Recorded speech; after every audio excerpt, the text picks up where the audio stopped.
Good morning, everybody. So I would like to send a very warm welcome out to everybody. My name is Gundula Bosch. I'm the current president of the Delta Omega Alpha chapter here at the school. And thank you very much for coming here on this rather warm late spring morning already. I guess you will appreciate that we are doing this in the morning because you probably saw on the weather forecast that the forecast has a very hot day in store for us. So you will probably appreciate the morning temperatures as well as the air condition in this room here. Before we begin, and our Bloombergs are hiding there, but please come out again here a little bit more. So I would like to acknowledge you here. So these are our very own Bloombergs. This is our absolutely gorgeous school-owned chamber music ensemble. So please, a big round of applause for our Bloombergs.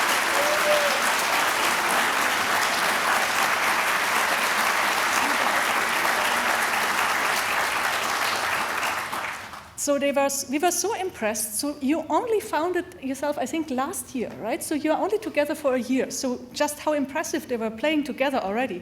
And in their first couple of opening concerts, they were already so successful that we said we absolutely must hire them for this ceremony, and probably for quite a few others as well, which are coming up. So we have to talk later, right? We have to talk business a little bit later.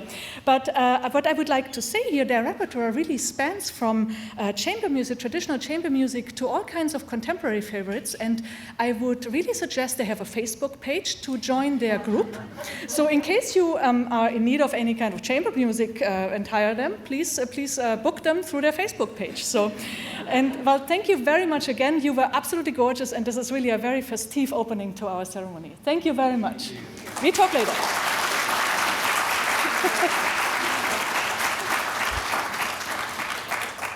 So after this very gorgeous opening, so I'd like to really send even more welcomes here. This is absolutely a lovely day, and I cannot express how thrilled and how excited I am, and also how deeply honored I am that I have the chance to stand here and see all of you, see our wonderful graduates, and especially also to see their wonderful network of supporters, families, friends, and colleagues here who are celebrating with us today. And also, I'm very thrilled today to welcome a really outstanding group of public health scientists and practitioners here with us, who will very soon join with us some pearls of wisdom, I guess. And also, I'm extremely honored that Delegate Robin Lewis, our honorary inductee for today, made it to join us today on very short notice. This is absolutely lovely. Thank you very much for coming here. We are deeply honored. And also, I'd like to send a very warm welcome to our Dean Ella McSensi, who was kindly carving out the time out of her very busy schedule to be with us today and to celebrate with us. Thank you very much for doing this. And there's even more welcomes. I'd like to welcome very warmly Bob Vogt, who is one of our main benefactors for our chapter, and who is also somebody who will share some very personal remarks to our main role models in the chapter at Art Dannenberg a little bit later. Thank you very much for coming, Bob, and extra coming here from Atlanta. This is very nice of you. Welcome. And also, I'd like to introduce and send many thanks, and I cannot thank you enough, actually, to our most terrific team on earth, and that is all members of the executive board, all members of people who have served on committees, on review boards, on review rounds, and also from all the staff members of the Office of External Affairs who made it possible that this flows today and that we had everything organized. So I would like to ask everybody who is either a member of the board, a member of a committee, has served and done some favors for us in the past, and somebody of the staff, please to stand for a moment and give them a big round of applause. These people, thank you. Well, some people in the first row are starting to, keep sitting, but I mean you too. And actually also Erika Jungst, who is kindly standing there on the side, but definitely you all make this possible that we can celebrate all this today. Thanks a million. So, a lot of you have probably read what is the mission of the Delta Omega Society that you are joining today, and you will have learned about our aims and values. So maybe you have asked yourself, what does it take to live Delta Omega's mission and values of excellence in public health science, service, practice, and academic achievement? Well, before I get back to this, let me tell you a little bit of the history. The society was actually founded already in 1924. It was actually founded right here at this school, at the Johns Hopkins School of Hygiene and Public Health, as the school was called at that time. And the society's chapter that you are joining today is actually the Alpha chapter because it is the founding chapter. So you are joining a chapter that is actually rather large. So we are the largest chapter of the society. We have 2,000 members, actually more than that, especially after today. We have meanwhile 114 local chapters worldwide with over 20,000 members, both as members and the affiliate ranks. So you're becoming part of a large family of very passionate practitioners which are dedicated to using what we learn from research in public health for education, for service, and for practice. And you may ask yourself, what does it take now to really live those values of the Delta Omega Society? Well, as we all know, there's a lot to it. And as I mentioned earlier on, we'll have a couple of our very experienced practitioners share a couple of pearls of wisdom with you in a second. And I don't want to take the thunder from what they are going to tell you in a second. So I will just stay with a couple of tips, quite informally, of things that were important to me as a public health practitioner over the years. So something that all of our new graduates here in the room and everywhere have experienced and demonstrated over the course of your studies, and very impressively demonstrated through your achievements, is that you must have some indispensable prerequisites like characteristics. And these are, of course, your enthusiasm. Was there something? Okay, some alarm went off. So I was looking whether I'm already too late. There's, of course, your enthusiasm for the field of public health, your curiosity, and also your willingness to take risks at times, your strong commitment and your persistence, as well as your resilience. And for all of this, what you need is your strong network of supporters, of family, friends, and colleagues. And so this one is now really, my first tip is, first, keep this network strong, keep it warm, keep it sustainable.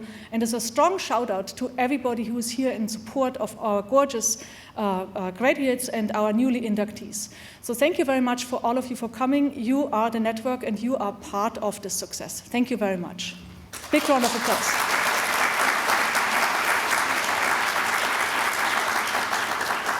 Our tip number 2 here is something that is very important for being a productive professional. Take good care of yourselves. In the light of our school's very strong emphasis on workplace wellness, we'd like to start with a little relaxation exercise because some of you seem a bit nervous here, right? So let's do this together, right? So I'll let you experience how important it is that we sometimes, take a moment, take a step back and relax a little bit. This is always a good tip if you are nervous in front of like exams, and you always have that time, believe me. So let's do this together. Let's all get up from our seats.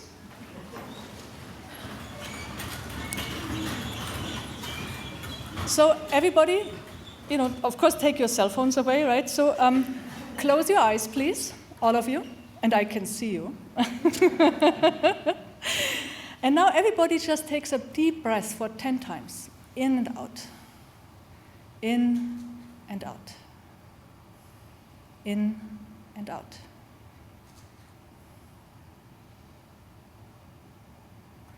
Just hear your breath. Take that time just for yourself. And open your eyes again when you're ready.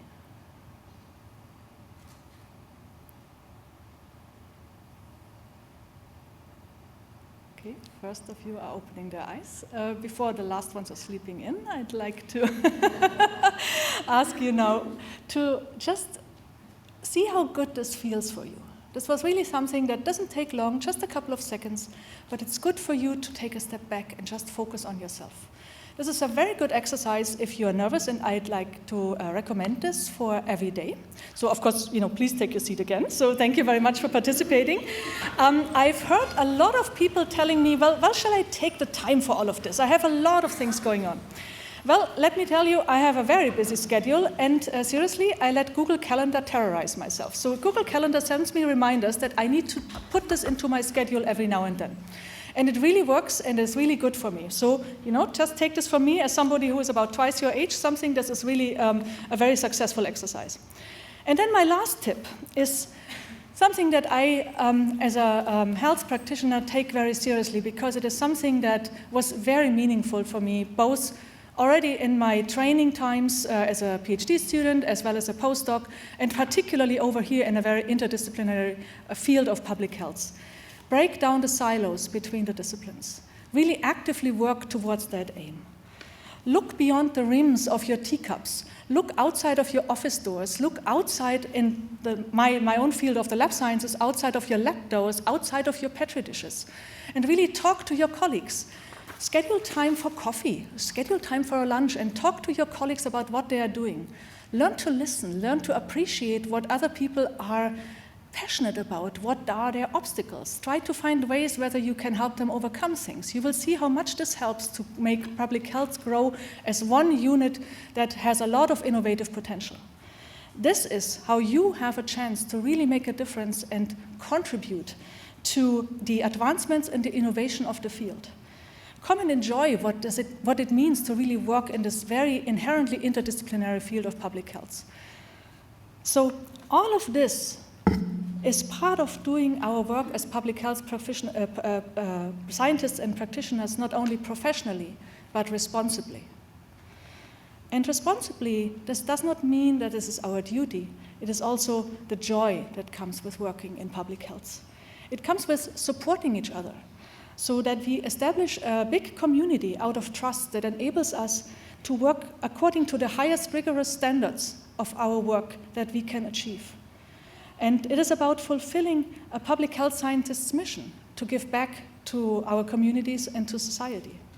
Now join us really in becoming ambassadors of excellence in public health practice and science, and live the mission of our school and our chapter wherever you go. And now, in just a moment, I'd like to recognize our very special inductee today. But before that, I'd like to welcome our Dean, Ellen McKenzie, to the podium. And Ellen McKenzie is definitely not a stranger to the school. She began her tenure as the 11th Dean of our school in 2017. And she already received her master's and her doctorate degree here at the school, held faculty positions, including a Bloomberg Distinguished Professorship at the school, as well as was chair of the Health Policy and Management Department.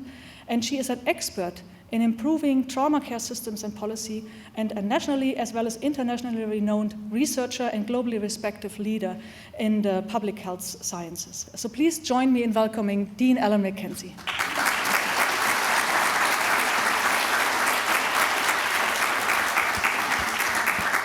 I guess I've been around for a while. I guess that's the bottom line here. But thanks, Gundula, and thank you all for being here to celebrate this wonderful, wonderful occasion. Let me begin by taking a minute and thanking Gundula for her leadership as president of Delta Omega. We appreciate her time and effort and her dedication to the organization, not just here at the school, but nationally. And I will also add thank you for those inspirational words. I think maybe I'll have you come to my office every morning, and together we could do some relaxation exercises before moving on to the day. But her tips are really worth noting, and I think that's great. I'd also like to take an opportunity to thank the executive board.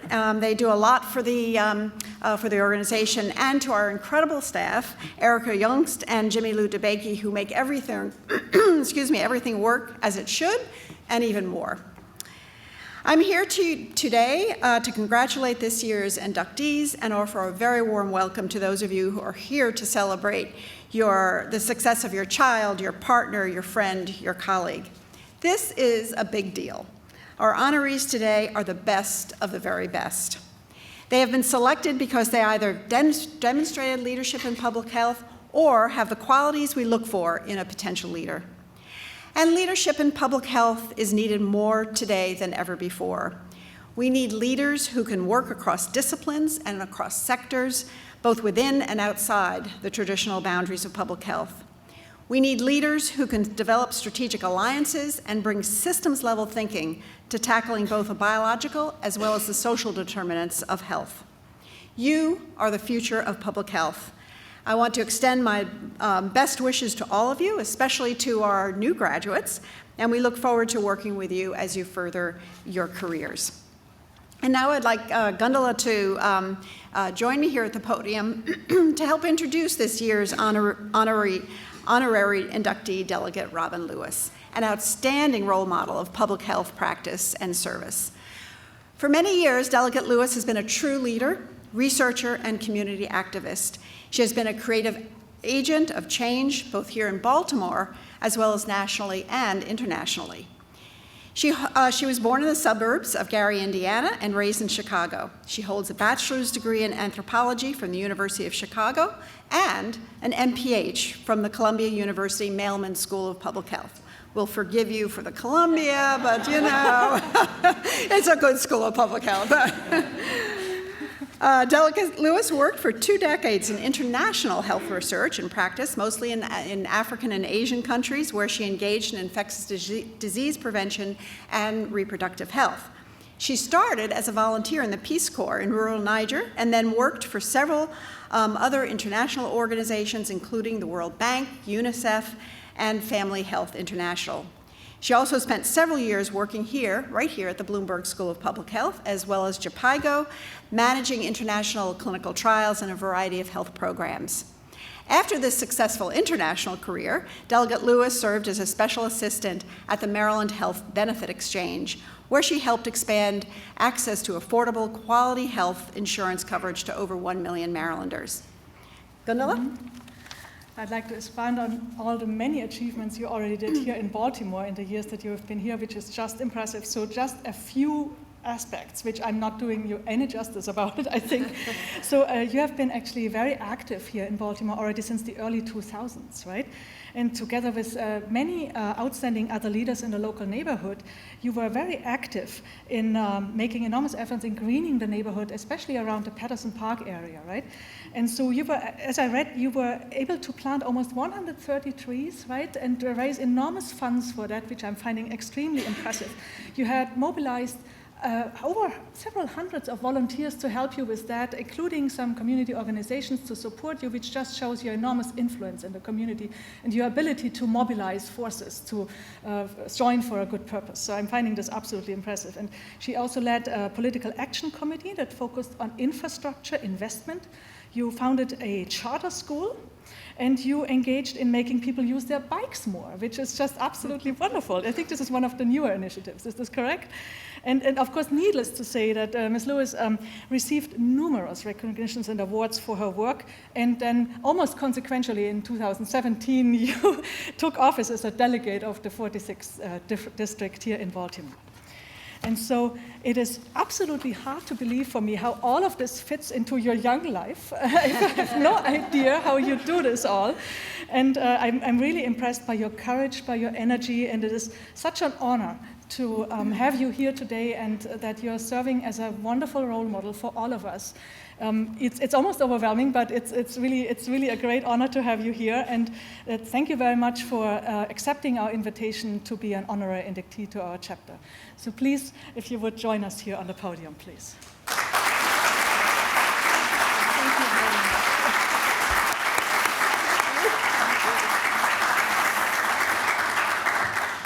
Always have a little Kleenex with you. I found out about this honor on Friday night, and I was getting ready. I was getting ready to take off and on a program of public awareness raising and political action to protect a bike lane. And I don't know how many of you guys ride your bike, but there's a bike lane on Monument Street. Have you noticed it? Do any of you use it? Just raise your hands, because I might need you to come testify. But anyway, all I was thinking about was all the fun stuff I wanted to do this weekend to make life better for the people of Baltimore. And I got this email saying, "We've been trying to reach you, you nut." So this honor, I haven't had a lot of time to process it. I'm so over, I cannot tell you, because, you know, you guys, some of you have probably taken on a fair amount of student loan debt. Some of you have traveled really far from home. Some of you have made sacrifices to be here and to study and earn your degrees at Johns Hopkins. So you know what it's like to forego pleasure for a long-term goal. And for me, all I've ever wanted to do was make life better for people. So I'm not going to embarrass myself because I see you all filming, and I hope this isn't Facebook Living. I wanted to focus on a couple of messages I just want to deliver really quickly so you can get on to the other festivities of your day. But I'm so honored, and I want to thank Dr. Bosch and Dr. McKenzie for allowing me to be here. I'd like to also acknowledge Dr. Keisha Pollock-Porter, who, if I'm not mistaken, did nominate me. All of these are all women I admire immensely. I want to leave you guys with a couple of tidbits of wisdom. I graduated from Columbia 20 and a half years ago, and I cannot believe it. I want you to know that the years are going to fly. Last year, I was describing myself to someone as an early career professional. And maybe that's true. Maybe I'll still be working, 30 years from now. But I want you guys to know that the years will fly by. And so take every moment to act on whatever vision or dream it is that you have. Be fearless. The world needs you. The world needs public health professionals out there taking action every day. I've worked in laboratories and done lab research, bench research, back in the days when we were still doing you had to run your what are those things? Not before we got PCR. I remember being in the lab and working with the plates and all that stuff. I can't even remember anymore. And so I know what it's like to be in a laboratory, removed from the hurly-burly of everyday life. But the work you do in labs is absolutely connected to real life, so know that. Whether you're studying, you're doing some epidemiological survey, whether you're a frontline person in a refugee camp, or a physician or nurse delivering care, you absolutely matter. Your work matters. But I want you to know that what the world also really needs is for you to speak out and to be organized. What's missing in the General Assembly of Maryland, and I think in a lot of legislative bodies, particularly down about 40 miles from here in DC, are the voices and the visions of scientists and particularly public health experts. I may be the only master in public health holder in the General Assembly. I'm still checking, but I think I may be the only one. What that means is I've got a huge burden. I'm constantly educating people, not just about basic biology. You would be shocked. Basic biology, as well as highfalutin, more esoteric matters like the connection between, you guys will love this, the connection between truck routes and sexually transmitted infections. You cannot believe it. So I don't want to be the only MPH. I would love to have some of you join me, not necessarily in Maryland, but around the country and around the world. Get involved in policymaking. Organize. Use your voice. Use your power. Because people who are making decisions about human health don't know basic biology, much less do they understand the connection between bizarre phenomena. So we need you. The last thing I'll just say, I want you guys to understand how I got to be an elected official. I didn't look for it. Do you know what my career dream was? I wanted to be the director of the World Health Organization. Anybody here thinking about that? I have some recommendations. You need an MPH, you need an MD, you need to speak a couple languages. I'm guessing a lot of you in here do. I started out as a young kid, focused on learning as many languages as I could. I loved language, and I thought this would be a fun way to make friends all over the world. I had pen pals in France and Italy, and my imagination took me further. My parents traveled to Asia when I was little and came back with stories and artwork and memories that inspired me to be interested in Asia. So when I got a chance in college, I studied Mandarin Chinese. I also, I'm fluent in French, studied Mandarin, went to Peace Corps, learned Zarma. Any Zarma speakers? It's got to be at least one at Hopkins somewhere. After I earned my MPH, I worked in Haiti for a couple of years, and I picked up a little Haitian Creole. And at that point, I was in my early 30s, and my brain solidified, so that's pretty much the best I've been able to do. I encourage you to learn languages, use your languages, be visible and active everywhere. But the reason I got into elected office was in the fall of 2016. Some of you might remember there was an election in this country. I was devastated at the outcome. I was prostrate for about 2 weeks. I literally cried every day, and you probably think I cry a lot. I did cry in November 2016, and I asked myself, as a public health professional, as a neighbor, as a resident of Baltimore, a city that I've come to love, I asked myself, what can I do? How can I react? Because this is a clear danger. We're in danger. The people I care about are in danger. People who look like me, brown people, women, young people, immigrants, refugees, asylees, LGBTQ. Everyone is in danger. Everyone I care about is in danger. What can I do? About 2 weeks later, I got a phone call from a friend who's an elected official who said to me, there's an opening. One of the current delegates in our district is retiring, and that seat is becoming open in the third year of a 4-year term. Nature and politics abhor a vacuum. You can't have an unfilled political role. She said, would you be interested in being considered to fill that empty seat and then go on to run and continue to serve as a state delegate in your district? I honestly didn't know what she was talking about, even though I'm pretty, aware of politics. I've campaigned for lots of people. I've never missed an election since I was 18. I was studying in Taiwan, and I voted absentee for Walter Mondale. I'll never forget that. But I thought, surely she means she's someone else. I'm not qualified to hold elected office. I didn't get that MD. I dropped out of medical school. I didn't get that PhD. I was too busy planting trees. I just didn't have time. I'm not prepared to serve an elected office. Who the heck am I? She encouraged me, and I thought maybe this is the answer to that question I asked. How can I help? How can I protect people? How can I serve in a time of peril? Maybe this is it. I threw my hat in the ring. I was selected to fill that appointment.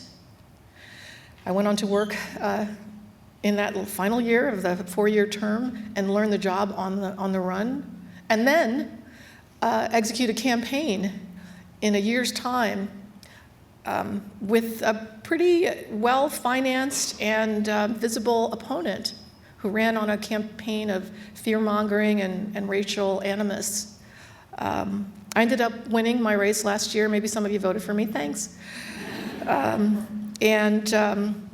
Took office, proudly serving the people of the 46th District and the people of Maryland, bringing everything that I know about health, about community organizing, about different cultures and languages, about history, bringing all that to bear in the work I do every day. And when I leave you, I'm running over to City Hall to meet with a council person to try to persuade him not to let the Baltimore Department of Transportation rip up that bike lane.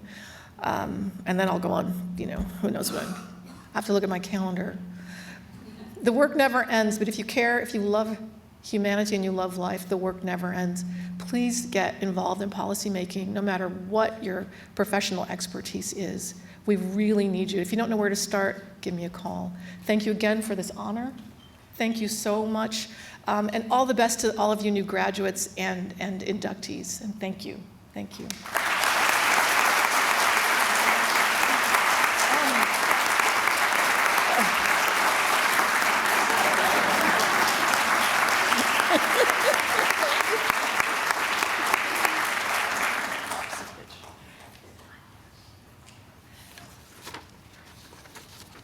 So I need to look in where we are in the program. This was so gorgeous. Thank you very much, Delegate Lewis. This was so inspirational and really very encouraging for all of us. You're really a great role model, and it's wonderful to have you here. Thank you.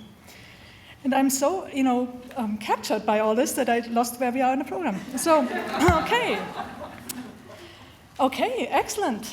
a recognition of our poster session winners. So this was one of our most gorgeous contests in the entire year. It was founded by our immediate past president, Megan Davis, and also we have joined her by Daniel Antiporta Pesolota, which is one of our executive board members, as well as one of the poster session committee members. And thank you very much for moderating this part of the session, which means that I can sit down.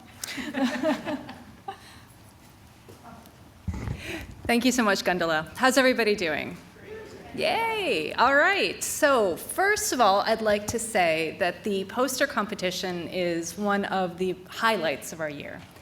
Every year we invite students, regardless of whether or not they've been inducted into Delta Omega yet, to participate in a poster competition to help grow their skills as artists, as designers, and as scientists and communicators. So I'm going to turn everything over to Danielle to announce our winners, but before I do, I'd like to thank everyone who participated, all of the students, all of the judges, the entire committee, and particularly the co-chair, Dr. Alden Gross, who could not join us today because he has a new baby. So without further ado, the winners. Thank you, Megan. So I'm so happy to be here, first of all, as a student also, to recognize your work every year, display your work, students and fellows. To me, it's a really high honor. I'm very pleased also to, first of all, now introduce the overall winner, Dr. Angelica Lopez Hernandez, who is the winner, overall winner in 3 categories for our poster competition. So please, can you, I don't know where you are, Angelica. Please.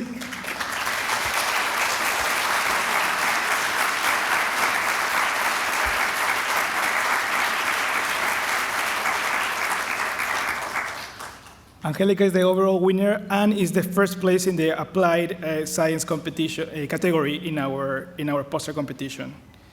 I also want to introduce the second place in the applied category, Hyojong Kim. Is she here? Okay. The plant-based diets are associated with the association with lower risk of cardiovascular disease mortality, and all-cause mortality. Okay, it's not here. So the third place for this category is Chen Dun for the work of the changing epidemiology of non-fatal overdose in Baltimore City. Please come down.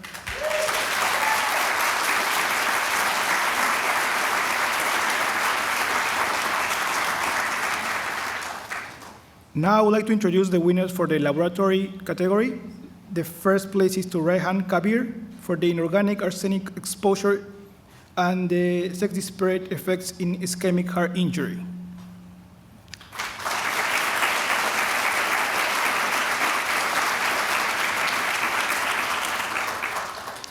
Second place for this category goes to Dana Freeman for the rotenone and paraquat target non-imprinted dependency loci in a human in vitro model for neurodegeneration. That's a hard one. So, is she here? No, okay. And the third place goes to Rebecca Ursin for the work in contribution of patient sex and vaccination status to the ability to detect antigenic differences between human influenza A virus.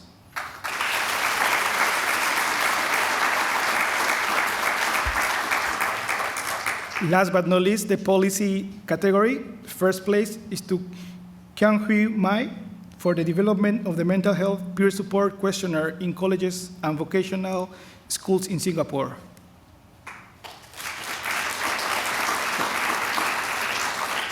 And the second place is for Sonal Parasrampuria, impact of an isolated employer health insurance mandate on access, treatment, and outcomes.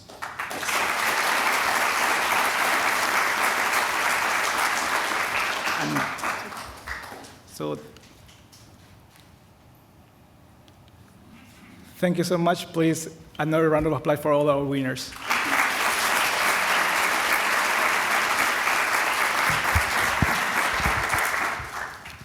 Lovely. I'd like to invite Dr. Marie Diener West to the podium to introduce these scholarship winners. Great, thank you. Well, thank you, Megan and Danielle. So the Delta Omega Scholarship Competition was formed to recognize and award students and postdoctoral fellows performing outstanding research and scholarly activities in public health. So this year, the Scholarship Committee chose 5 recipients, 3 in the category of applied research, 1 in laboratory research, and 1 in policy and practice. We're fortunate to have all 5 of them with us today, and I'd like to invite them to join us on the stage. I'm asked to read. Please hold your applause for each until I announce all of the winners. I don't know if that's going to work, but let's try it. So the first one is in applied research, PolU Teresa Chang. And so Teresa, if you could please join us. Thank you. And so Teresa is a almost MPH graduate. Tomorrow she will be. Her advisor was Amanda Miller at the University of Maryland School of Social Work, and the title of her work is Identifying the Service Needs of Homeless Youth in Baltimore City. Teresa is interested in neuroscience, evidence-based medicine, and health equity. She is currently working on hydroencephalus outcomes research and analyzing the epidemiologic profile of Baltimore homeless youths, and is devoted to mentoring future clinical and public health professionals. So the second winner is Shaza El-Nakib, and Shaza is a doctoral student in the Department of International Health. Her advisor is Cortland Robinson, and her title is Contraceptive Use Among Married Adolescent Syrian Refugee Girls.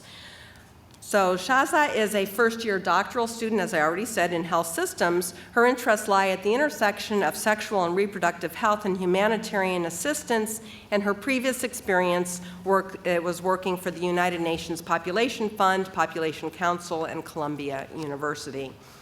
And the third applied research winner was Haoyu Zhang.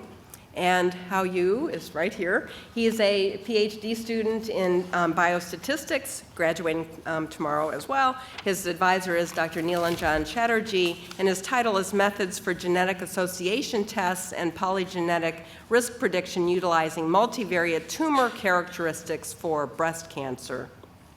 He has developed these unique methods for testing for genetic association and building risk prediction models for cancers incorporating tumor characteristics. He'll begin a postdoc at Harvard Biostatistics Department after graduation. And we'll switch to laboratory research, and our winner is Kritika Rajaram. And Kritika is a postdoctoral fellow in the Department of Molecular Microbiology and Immunology. Her advisor is Sean Prigge, and her title is A Forward Genetic Screen to Identify Essential Apicoplast-Associated Genes in Plasmodium falciparum. So she studies the biology of a plant-like organelle called the apicoplast. I'm learning a new word here. This is a good Scrabble word. In the human malaria parasite using genetic methods, she hopes to continue researching druggable metabolic pathways in malaria parasites in an academic setting. And our last winner in the category of policy and practice is Kellen Baker. Kellen is a PhD student in the Department of Health Policy and Management. His advisor is Jody Siegel, and the title of his work is Gender Affirmation and Health-Related Quality of Life in the Transgender Population, Economic and Health Services Evidence. And so we can now applaud for all of the 5 winners.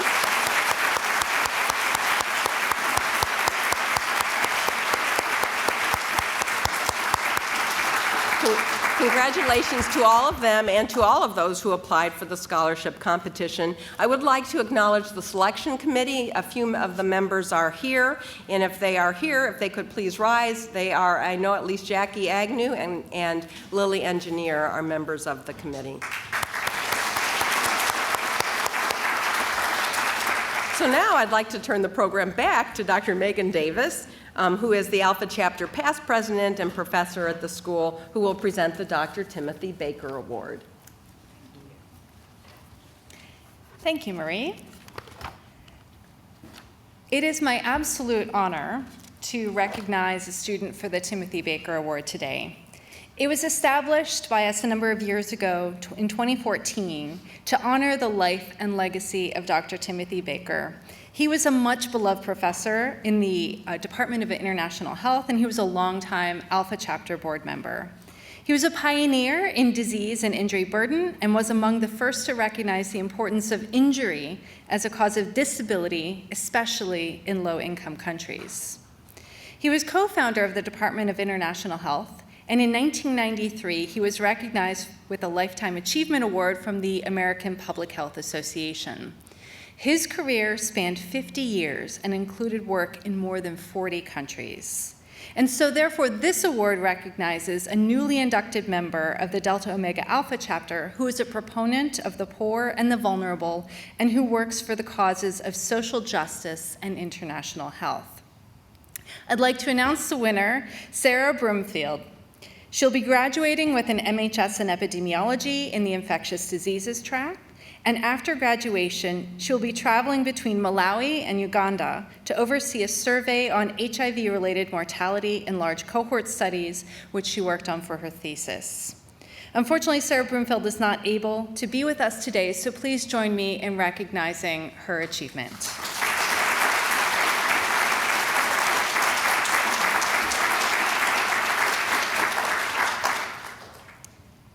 I'd like to move on to our second award.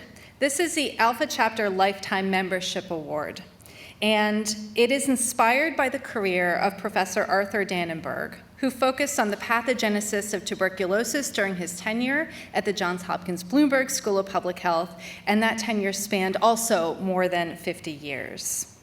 His insight and productivity have long established him as a world expert in tuberculosis pathology, motivating all who knew him, and his kindness and collegiality are a model for all public health scientists.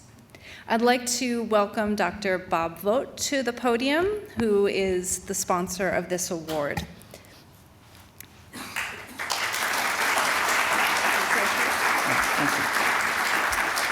Thank you, Megan, and everyone here this morning. It's a wonderful privilege for me to be up here in front of you all. It's a little out of place to me. It should be the other direction.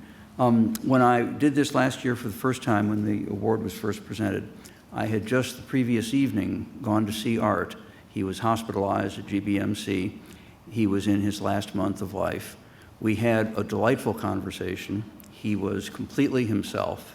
The young lady at the nursing station right close to his room was so surprised at the conversation we were having that she came in and asked if she could take a picture of us.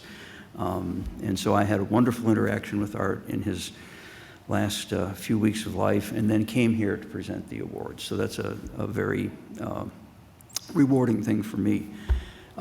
There's a tribute to Art in the program. It's very nicely done. Appreciate you all including this. I'll add just two things to the tribute. One is the original draft of the tribute that we composed. Art's children, Audrey, Arlene, and Andy, helped with all this, were involved. I had said in this last sentence, his typical workday began early in the morning, composing manuscripts, and then there was a phrase in there, and he would nap in the afternoon. And in the laboratory, he would put little sticky notes on the water faucets and the places saying napping, and we all had to be quiet for about half an hour. And then he would awaken and work another 4 or 5 hours. In fact, he would continue to work until Mrs. Dan's phone calls occurred like every 5 minutes, and then he would begin to get ready to leave for home. He's a wonderful person. I really can't say enough about the meaning in my life that he had. So he's not here directly now, but he's here indirectly, and his family and I are very happy for that. The second other addendum to the tribute is at the end of it, he was, in the words of a close colleague, truly a gentleman and a scholar. And this was a conversation that I had with P.C. Huang, who was a very close colleague with Art. The two of them shared, I think, a number of personality and an extremely esteemed professional presence at the school. And we were talking about art, and he was still alive then, and PC said to me, you know, he is truly a gentleman and a scholar. And you hear that phrase, and it's usually a little ironic or a little over the top or something, but no, it was meant with complete, genuine affection and professional respect. So that's what art stood for. He worked very hard, but he believed in a balanced life. He raised a wonderful family. He swam every day. Health was very important to him, and that's why he made it to 95. So please do keep that in mind. Thank you all very much.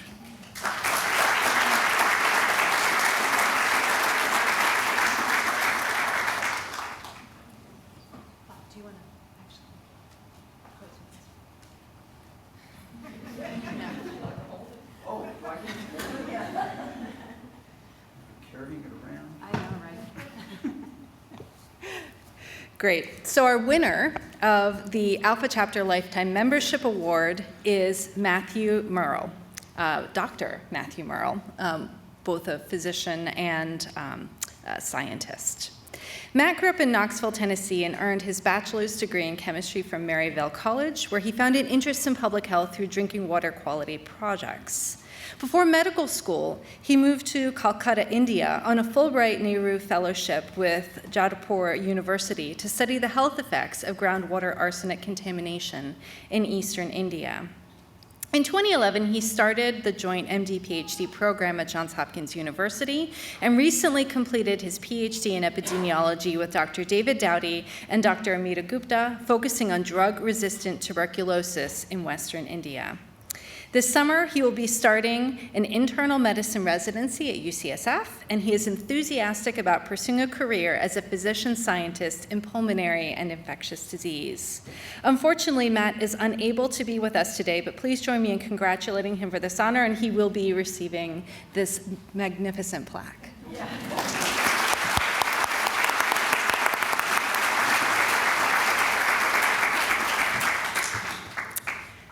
And now, without further ado, I'd like to turn the program back over to Dr. Gundala Bosch.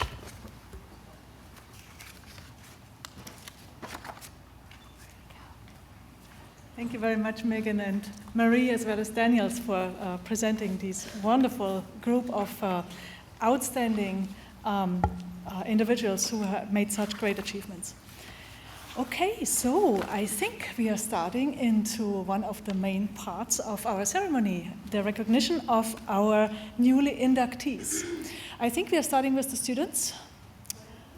So, at least that's what it is in the program. So would please all the graduate students line up here the way how you were instructed, come down here slowly, you know, in the line, and each time, please hand me your cards. Pause a little bit while I'm trying to do my very best not to murder your names. So, you know, it's Megan was all the years always very good at doing this, although she always claimed not to. You will get an escalation of this now because, of course, you hear from my accent that I'm not from here, so I'm having a double issue of reading American phonetic language and trying to do all this. So, you know, please don't throw any tomatoes at me if I'm not very perfect at this. So, good. Okay, so let's start with the graduate students. Please get active.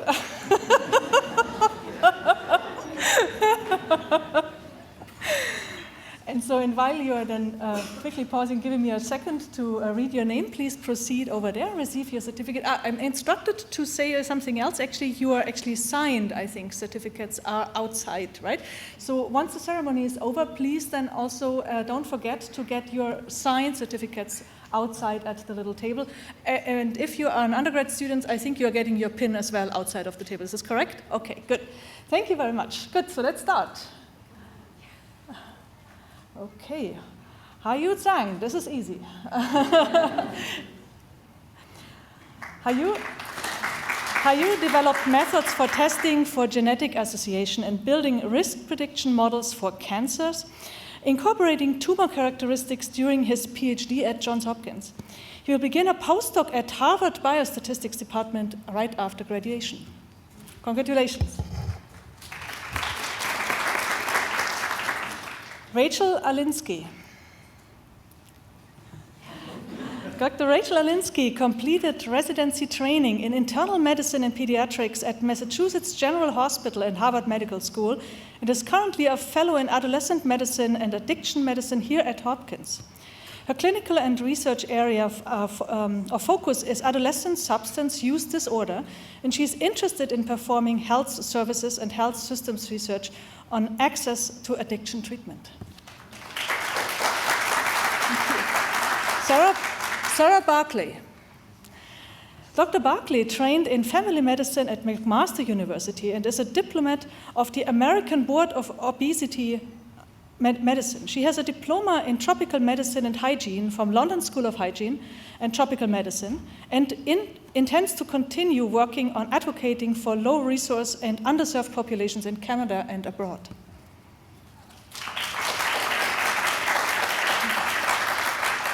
Albert Barrera. Albert's lifelong goal is to assist with the transition into a new paradigm of medicine that is predictive, preventive, personalized, and participatory. He will pursue medicine and systems biology to invent tools that harmonize a patient's environment, lifestyle, and genetic factors to proactively maintain wellness in populations globally. Alex Beatty. At Hopkins, Mr. Beatty focused on health in all policies, economic evaluation, and the opioid crisis. In June, he will be starting a position with the MITRE Corporation, where he will focus on Medicaid policy.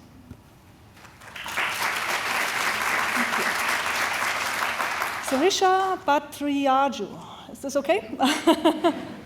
Sarisha hopes to pursue a career in public health program management with a focus on international development and gender health disparities.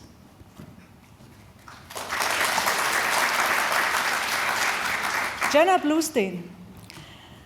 Jenna is graduating with her Master of Public Policy degree, and during her time at JHSPH, she worked on harm reduction policy efforts in the Baltimore community and has taken that experience into her current role on the Substance Use Prevention and Treatment Initiative at the Pew Charitable Trust.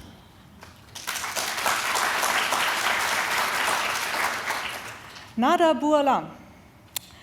Nada's research interests revolve around pharmaceutical policy and physician behaviors.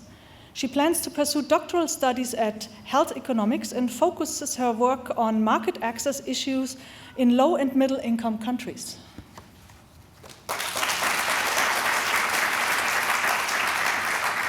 This is an old friend, Marielle Bourgaillon, right?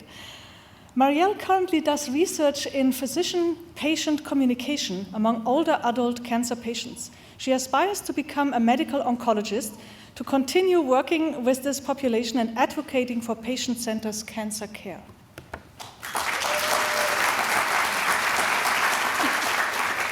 Shani Bucks. Shani is currently completing a 2-year postdoctoral fellowship at the University of California, Davis Firearm Violence Research Center. Her research is primarily on local level and community-based strategies to prevent gun violence.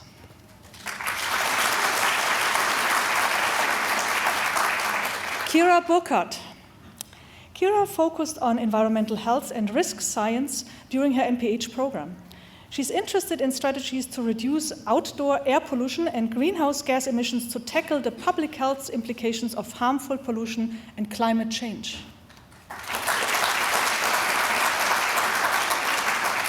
Jennifer Chen. Jennifer will continue working with Bloomberg faculty on a project studying the infant feeding practices of WIC participants. In the near future, she hopes to play a role in improving maternal and child health at a local health department in California. Matthew Chin. Matthew's work has been focused around social behavioral research for Chinese American adolescent populations.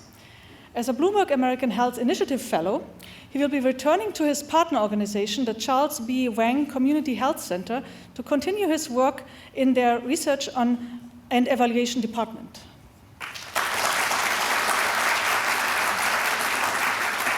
Paramjit Chauhan. As a US-UK Fulbright scholar and health systems student, Karam conducted research focused on early phase integration of HIV and hypertension programs in sub-Saharan Africa for AstraZeneca and the President's emergency plan for AIDS relief. With his background in economics, finance, business, and entrepreneurship and innovation, Karam is interested in human capital development and seeks to address funding, cooperation, and programming challenges in international health and development initiatives. John Chu. John is currently a medical student at the University of Iowa and will be applying for residency in internal medicine this upcoming fall.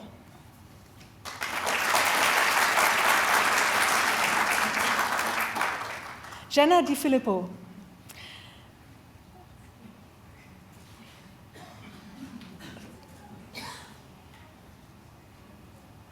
Jenna is a registered nurse and hopes to work in the field of mHealth and/or to work in increasing access to primary care both domestically and internationally. Promoting nursing as an integral part of domestic and global public health practice is also a personal goal of hers. Sean Du. Sean's health economics PhD dissertation research focuses on consumer decision-making in the health insurance marketplaces. After graduating, he will be working in New York at Analysis Group in the healthcare practice.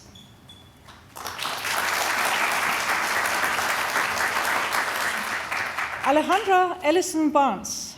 Alejandra is a MedPeds primary care physician, currently in an academic medicine fellowship at Hopkins. She's interested in the social and structural determinants of health and plans a career bridging the worlds of research, policy, and public health practice.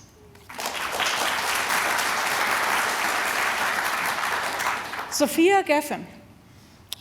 At JHSPH, Sophia has continued her dedication to adolescent health, sexual health, and LGBTQ health through health education, research, editing, an LGBTQ health research methods textbook, developing a social justice pedagogy with Source, and completing a capstone at the mental health of transgender youth in the Harriet Lane Clinic. After graduation, Sophia plans to work on adolescent health and apply to nursing school so that she can serve as a provider to advocate for LGBTQ youth.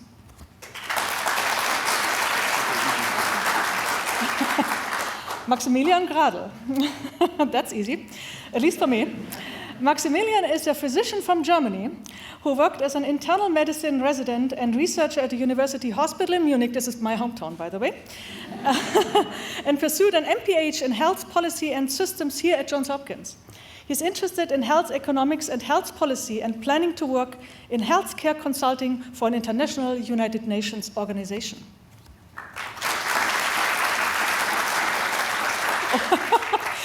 One of ours. Okay, Jordan Hoffman. During her time at Johns Hopkins, Jordan Hoffman has contributed to malaria elimination efforts in Zambia through field of laboratory research, in addition to working in gender violence prevention and response in Baltimore.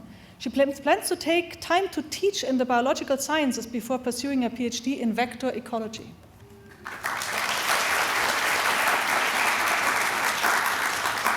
Irina Ilash. Dr. Ilash is a cancer prevention fellow at the National Cancer Institute. As a behavioral scientist, Irina researches the basic processes of underlying human judgment and decision-making in matters of health with the goal of designing communication strategies to promote healthful behaviors and enhance the public's health literacy.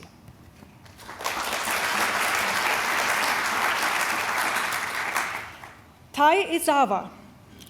Tai specializes in hospital operations with a focus on patient safety and developing a high reliability culture. After graduation, Tai will work for Mitsubishi Corporation in Japan as a hospital consultant.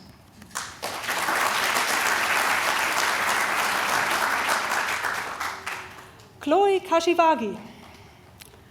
Chloe is a Master of Science student in the Department of Environmental Health and Engineering. She just completed her thesis on the effects of arsenic exposure on influenza vaccine efficacy.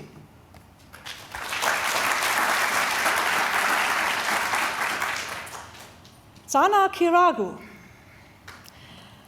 Zana is a Kenyan pharmacist who has focused her MPH on health systems and policy while building skills in epidemiology, biostatistics, and public health economics. She plans to apply her data analysis skills to inform decision in pharmaceutical systems with a view to improve drug access management and utilization in resource-constrained settings.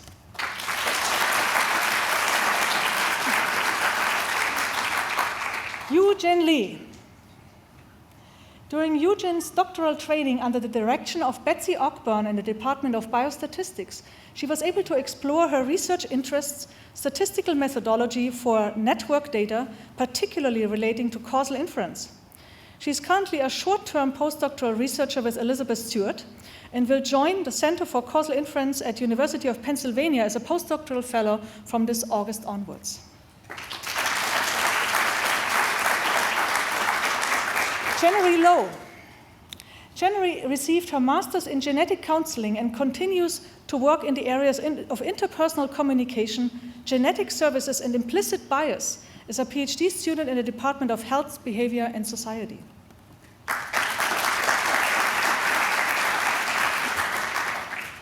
Diana Liu. During her MS-PH, Diana gained experience on large-scale data collection through her practicum in Mozambique and confirmed her interest in program evaluation. Upon graduation, Diana will be working in non-profit research on neglected tropical diseases in DC. Nicolas Luciano. Nick has a background in neuroscience with a clinical research experience in the field of multiple sclerosis at NIH. He focuses his MPH studies on emergent infections and public health preparedness and intends to pursue a career in academic medicine and public health. Andrew Marsh. Andrew currently works in the World Health Organization, improving the monitoring and evaluation of programs in maternal, newborn, child, and adolescent health.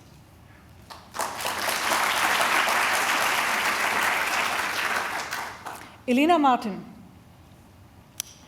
Elena's career focuses on hospital epidemiology, infection control, and health systems preparedness for high-consequence pathogen infections. She will be attending medical school and plans to focus her career on the intersection of clinical medicine and public health, studying infectious disease threats to global health security.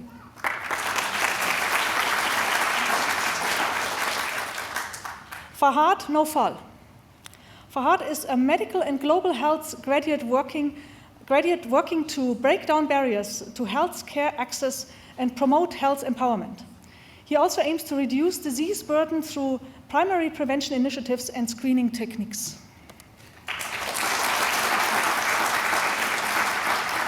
Crystal Okonta. Crystal is currently a student trainee in the US Department of Agriculture's Food Safety and Inspection Services.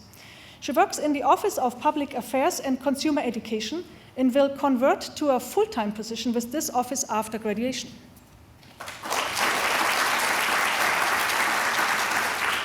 Nisha Parikh.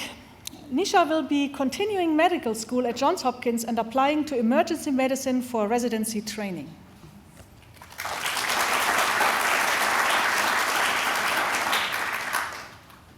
Chaliko Patel. Over the past 5 years, Chalika devoted her time to the emergency department in the Johns Hopkins Hospital, where she has set up numerous clinical programs to connect patients with social, mental health, and health education resources. As a future physician, she aspires to increase the standard of care, illness experience, and quality of life for geriatric patients. Aikta Kaur.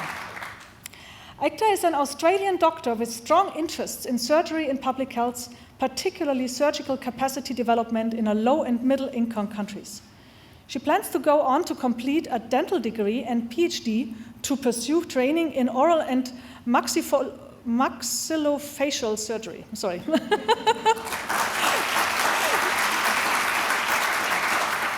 Elizabeth Phelan. Elizabeth is graduating with both an MPH and an MBA. She is moving to DC to pursue a career in public health policy.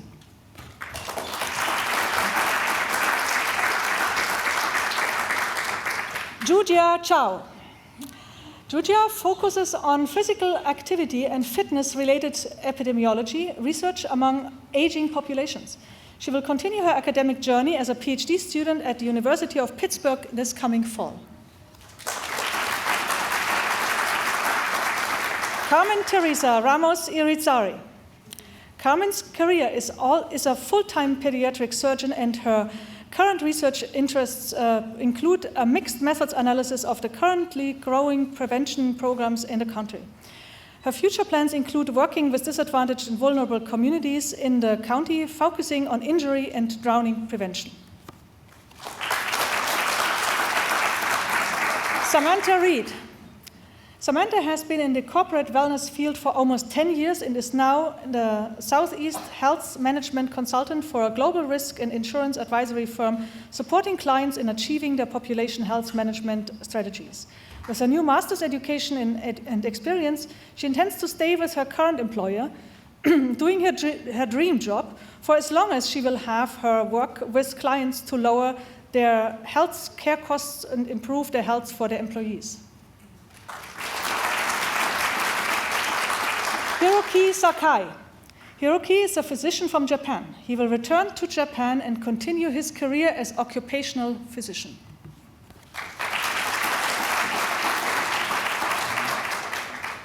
Mithili Sanikomemu, right? Sanikomemu? Okay. Mithili's research focuses on global mental health and childhood sexual abuse. She plans to attend medical school with the goal of entering in 2020, and she hopes to one day help develop the infrastructure for mental health in India and the outcomes for South Asians in the United States. Selina Santiago. Selina concentrated in epidemiology while doing her Master of Public Health and is hoping to work as an epidemiologist after graduation.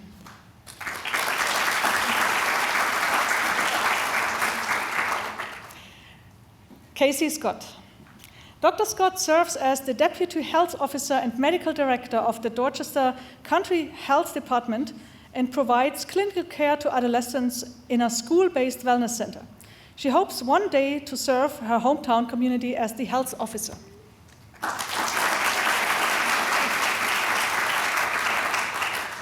James Center. James is a medical student at Johns Hopkins who will be pursuing a career in pediatrics. His clinical and research interests focus on immigrant populations and children with special health care needs, with a goal to incorporate public health into pediatric subspecialty care.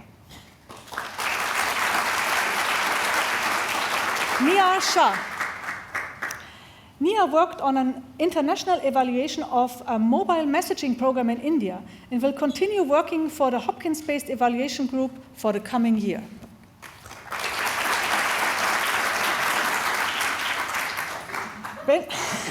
Okay, Bjarj Shamasyan. Okay, good. Bjarj is a fifth-year neurosurgery resident from Case Western Reserve University. He will return to Cleveland at the end of his program to continue his residency training.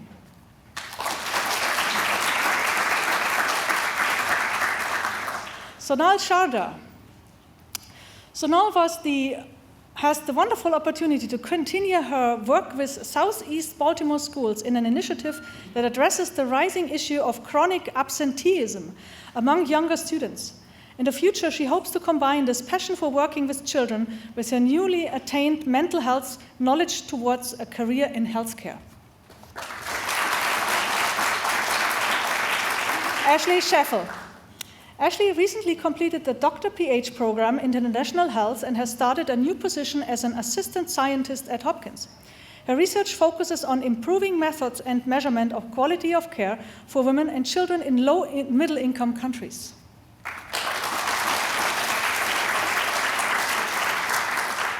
Aki Shiozawa. Aki has been involved in research activities utilizing digital health and big data in healthcare to improve public community health as a researcher in Japan. She holds a position in industry in addition to her academic and nonprofit roles, and plans to utilize her unique background as a bridge between different areas like industry, academia, government, and nonprofit organizations in Japan-USA relations, and to tackle public health issues. Larissa Silverman. Larissa is an MPH candidate who is interested in health disparities and factors that bring people to the emergency department. She's also an MD candidate planning to apply to residency in emergency medicine this fall. Hunter Smith. Hunter is a second-year resident at General Preventive Medicine at the Uniformed Services University, where he currently serves as a captain in the US Army Medical Corps. Hunter plans to stay involved in the intersection of public health and bioethics at Hopkins as a postdoctoral researcher at the Berman Institute Center for Bridging Infectious Disease, Genomics and Society, BRIDGES.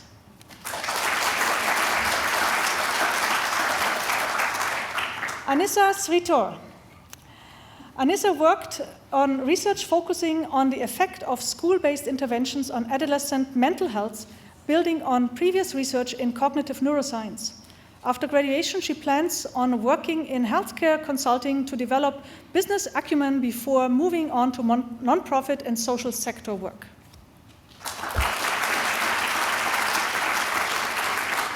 Edward Sutanto. Edward is a general physician from Indonesia, where he has worked on both rural and urban healthcare facility. After finishing his Master of Public Health degree, he plans to return to Indonesia and work on Indonesia's universal health care. Stacy Stutermaster. Stacy designed digital health tools with JH Paigo to improve TB and HIV programs in Lesotho, and recently returned from Bangladesh, where she worked on an upcoming WHO validation study of a new blood pressure measurement technology. She will continue to evaluate innovative solutions to improve accessibility and quality of primary health care.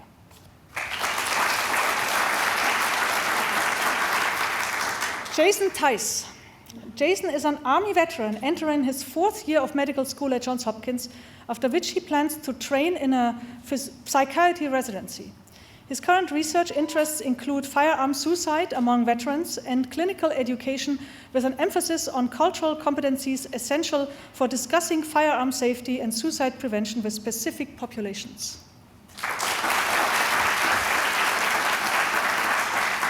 Deborah Thompson. Deborah Thompson oversees care management for uninsured Medicare and Medicaid populations. She will be leading clinical population health services for Vidant Health in rural eastern North Carolina.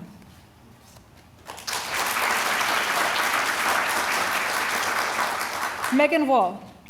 Megan's focus is health behavior change education and communication program planning, implementation, and evaluation. Megan plans to stay in Baltimore, where she will work to implement programs to improve the health of the Baltimore and Maryland communities. Jenny Wen. Jenny is passionate about decreasing the stigma of mental health issues and substance use. During the MPH program, she worked on advocating for policies to increase access to opioid use disorder treatment. She is pursuing a career in public health policy advocacy while retaining a primary care practice. Madeline Wu. Madeline is graduating with an MSPH in International Health in the Health Systems concentration. She did her practicum in Ethiopia, focusing on misclassification or in adverse pregnancy outcomes. In the fall, Madeline will be entering the doctoral program in the Policy and Management Department at the Tulane School of Public Health, focusing on reproductive, maternal, and neonatal health in the Democratic Republic of Congo.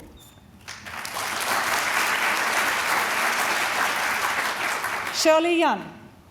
Shirley is interested in the intersection of public health and human-centered design. After graduation, she will be moving to Bangalore, India, to serve as a qualitative researcher focused on behavior change for Noura Health, a startup cultivating a practice for trained family caregivers in India. Wanjing Zhang. Wanjing, her current research is focused on identifying genetic and environmental risk factors of orofacial cleft disease in children.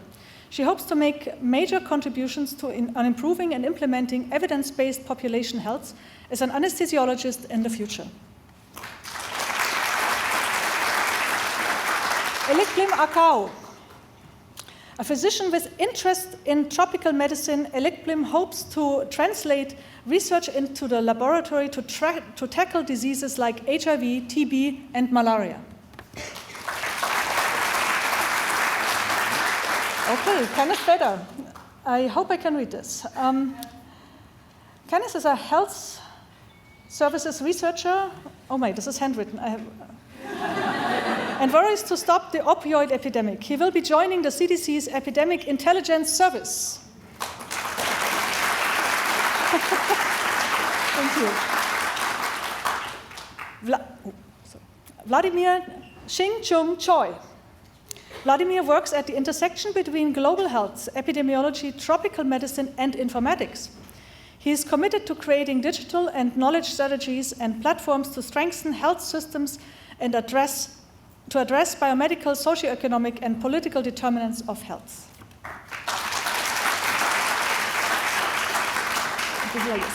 And now I'm welcoming to the podium Maria Bolza-Kelly, my dear colleague, who will introduce her own students, actually, from the undergraduate program. Thank you. Welcome, everyone. So we have about 165 seniors graduating the undergraduate public health studies program this year, and 13 of them are being inducted into Delta Omega. So it's my pleasure to call them up. I'd also like to ask, this is going to go quickly, there's not too many of them, if we can get a group photo after, so after you get your picture with Dean McKenzie, if you can stay down here and we'll all take a photo together. Thanks.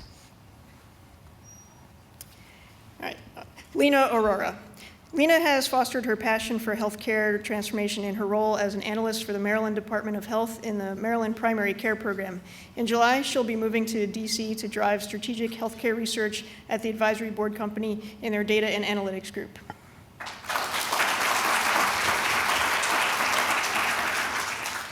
Dylan Balter. Dylan currently conducts research on racial disparities in emergency department consultations. Next year, she will pursue healthcare discrimination research in Toronto, and she hopes to ultimately become a primary care physician.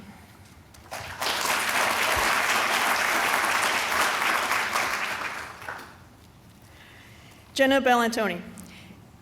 After graduating from the undergraduate public health studies program this year, Jenna will be matriculating to the Bloomberg School of Public Health to pursue an MHS in epidemiology in the general epidemiology and methodology track.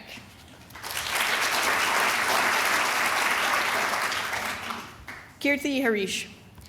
Kirti graduated in December from the undergraduate public health studies program. He will be attending New York University School of Medicine in the fall and hopes to influence healthcare policy at the federal level.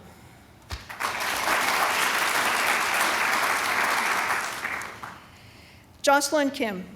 Jocelyn plans to combine both her love for public health and psychology in her career plans. She hopes to integrate her experience in food health education with counseling for the youth and young adult population.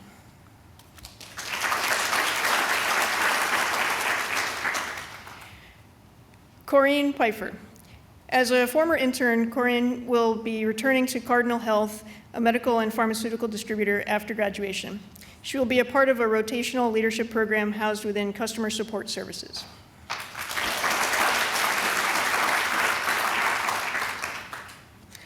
Gianni Thomas. Gianni conducts pediatric plastic surgery research and is a Dean's Undergraduate Research Award grantee for his cleft lip and palate work. He is also the co-founder of Healing Hands, a congressionally awarded international service organization.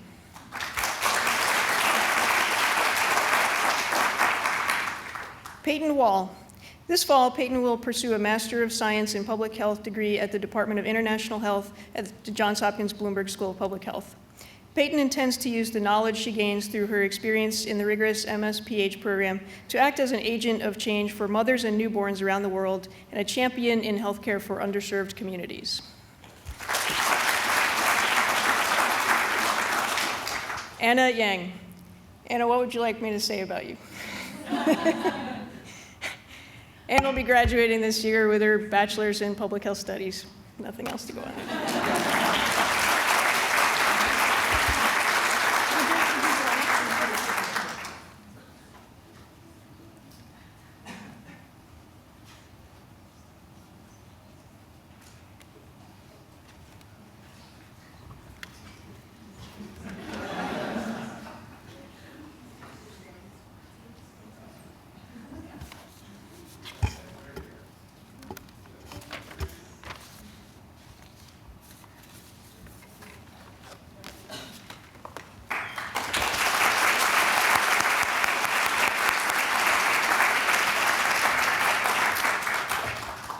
And now we are going to proceed to our faculty inductees. And it's a great pleasure for me to welcome Sarah Bennett to the podium, please. Thank you very much. Sarah Bennett is a professor in Associate Chair International Health Department and the director of the Health Systems Program. With training in politics and economics, she is broadly interested in the health policy and systems in low and middle income countries, and in particularly in institutional capacity development, health systems governance, and the use of evidence in policy and decision making. Thank you very much, and congratulations, Sarah, on this great induction here. I'd like to invite you to share a couple of minutes of short remarks of wisdom to our students here. Thank you very much.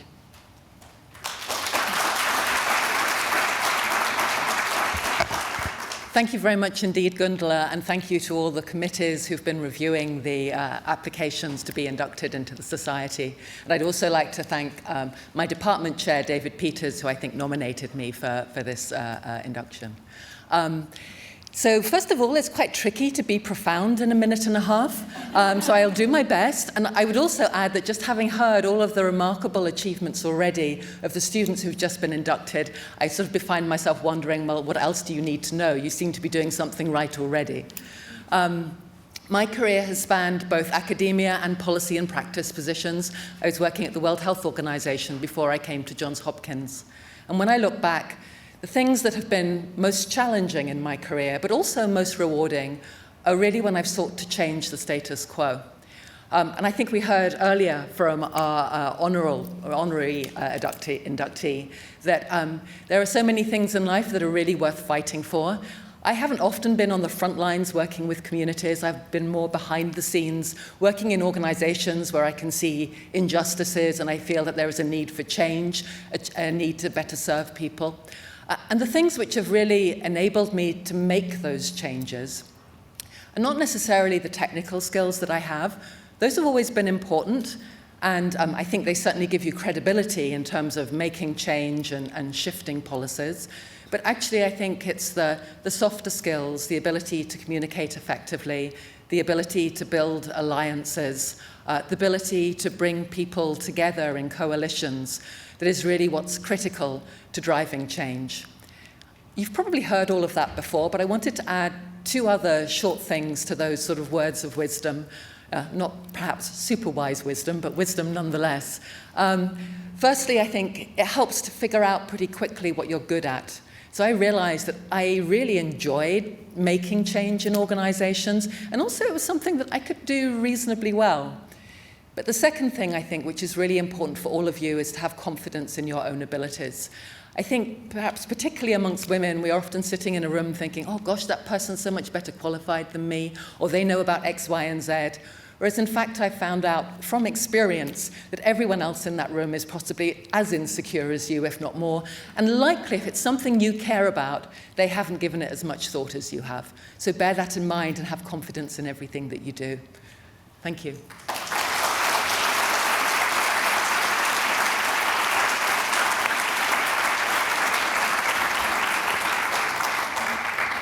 Thank you very much, Sarah. This was absolutely gorgeous and great advice. So, I have to look and peek into the program whom we are having next. Next we have a colleague from the MMI department, Jay Bream.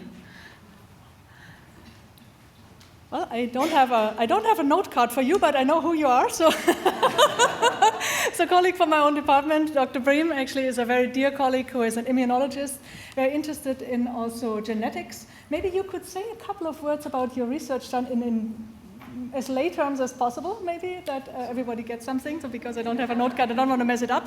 But the remark that I would like to share actually is, because actually also I nominated you, is that I'm actually, I was extremely impressed by your very strong and dedicated mentorship skills. This was outstanding, and the way how you care about students is something which I've rarely seen in a colleague. So thank you very much for doing this, and thanks for sharing your pearls of wisdom. Sure. Well, my apologies for not filling out my form, but as Gundula said, I'm an immunologist, and my interests are in the immune system and things that control inflammation, and how sort of the genetic basis between us can influence how inflammation goes on. And so in terms of just a little bit of words of wisdom for all of you, I'm really struck by all of the accomplishments, as was pointed out before. But one thing that I reflect on myself quite frequently and convey to my students is that we really have a focus on learning information in the earliest stages of your career, and that is to master the information that drives your field forward, right? So my advice to you is to embrace your ignorance. Embrace what you don't know, because it's the things that we don't know that we need to really address. And it's a little bit more difficult to understand the things that we don't know and to devise strategies to attack them. But I think that this is really probably the best advice that I could give. Thank you very much.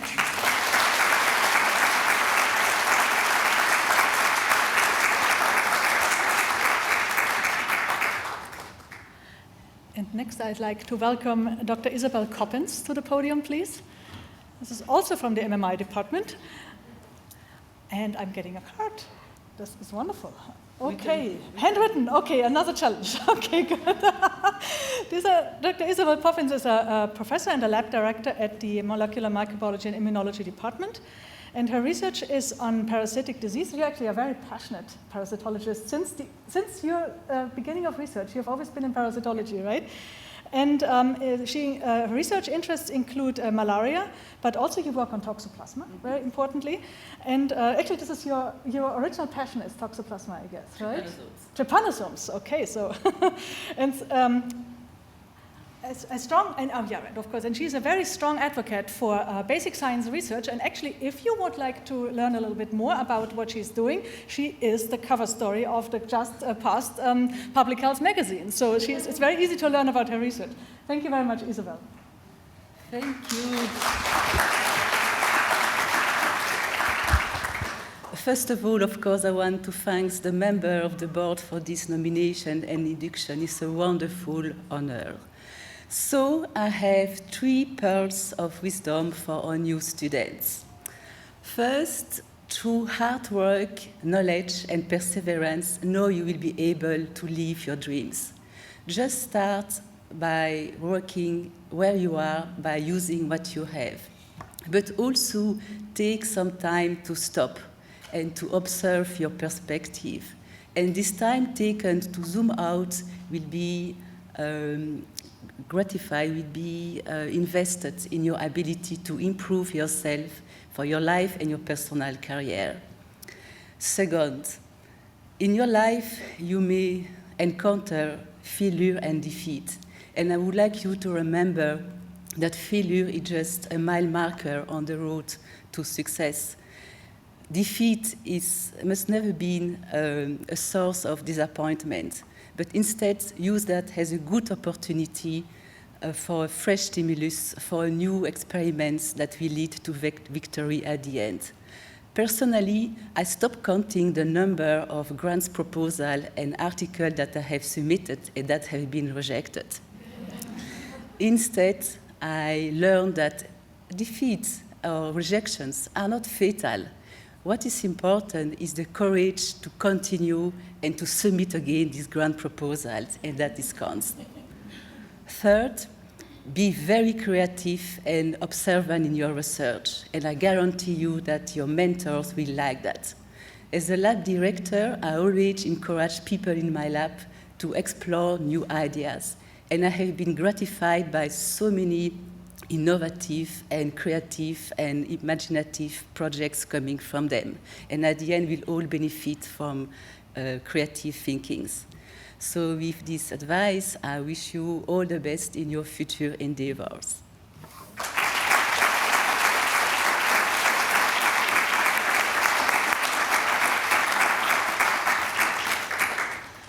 And now I'd like to welcome Kristen Kohler from the EHE department, right?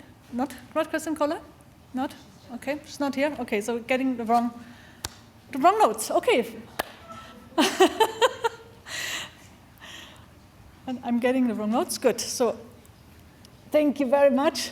Lynn Cook, thank you very much. One of our alumni, yes. Right? Okay. Thank you very much. Lynn is a research manager for tobacco projects at WSTAT. She is part of a team that provides support to the PASS study, Population Assessment of Tobacco and Health, and large-scale longitudinal study looking at the behaviors and health consequences associated with electronic cigarettes. Welcome very much. Thank you very much, Lynn, for your short remarks. So I'm going to use my minute here at the podium to encourage recent graduates and alumni and faculty to join your local public health association. I'm a member of the board, the executive board of the Maryland Public Health Association, and we are involved in advocacy and education for the state of Maryland. I testify in Annapolis for policies that I care about, including this year's Tobacco 21 law, which was recently signed by our governor. Advocacy is the way to advance public health, and you can amplify your voice by joining an organization like MDPHA. So you can look for membership information on our website, mdpha.org. Thanks.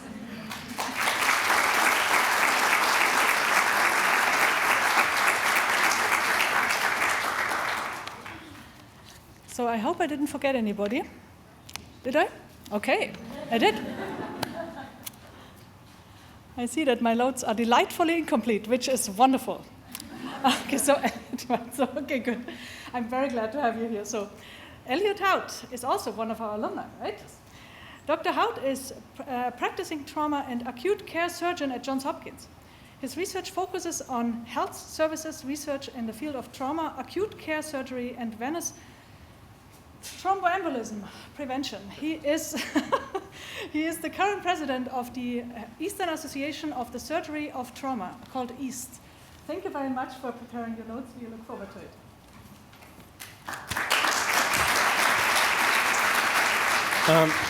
So I'd never been asked to give a commencement speech before. I'm going to count this as the first time. Perhaps next time I'll be offered more than 2 minutes. I thought I'd start with describing my alternate pathway to get here. I have a little PTSD from sitting in this room. I was the old student in your class. So if I look at the MPH students, I started my degree, I was almost 40 when I started my PhD degree here. And I thought I'd share 2 quick things that I've learned along the way that hopefully you can take home and use, and maybe think about in the future.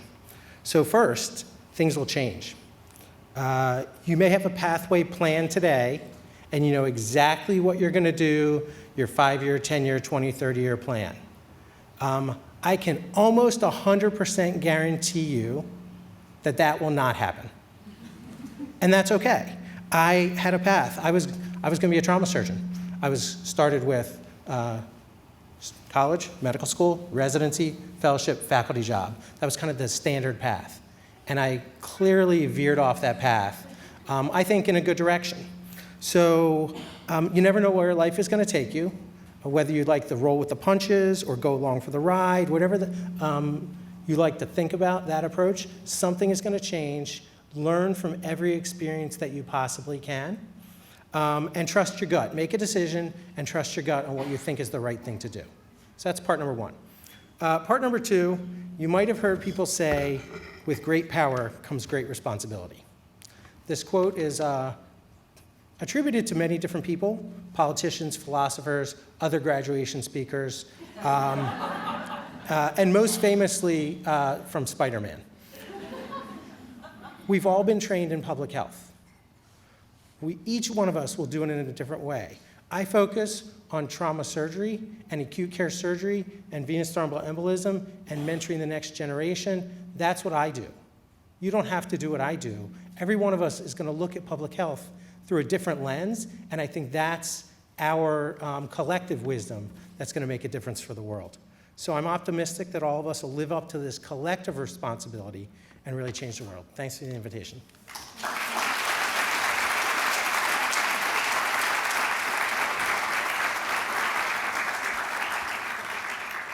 Thank you very much, and congratulations to all of our faculty and alumni inductees.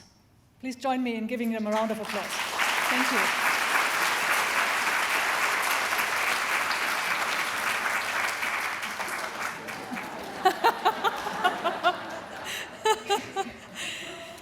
So, and you know,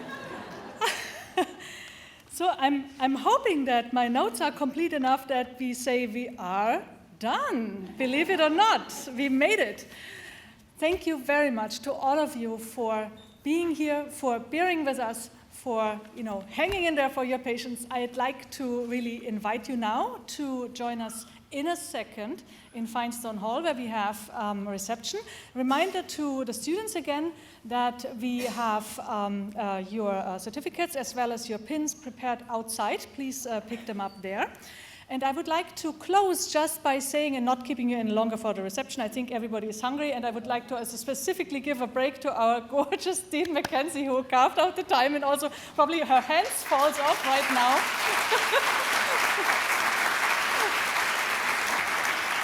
She needs to shake a lot of more hands in the next coming days, so definitely she needs a break right now. So I'd like to just close by saying how absolutely grateful I am, not only to the enormously wonderful team that we have here in Delta Omega and the Alpha chapter, but particularly to the people who serve as very dear mentors to me. And this is, of course, Megan Davis, our medium past president, who is always there for me in case I need something at the ungodly hours, and she's just wonderful and always has an advice. Meridina West, who is about the same, right? So it's always there and answers to me no matter when, no matter what. It's just absolutely enormous. As well as PC Wang, who has been a mentor for, I don't know, I think at least 11 years or something since I came here.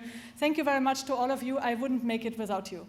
Okay, so without any further ado, you know where your certificates and pins are. Otherwise, let's meet in Feinstone. Thank you very much, and congratulations to you all.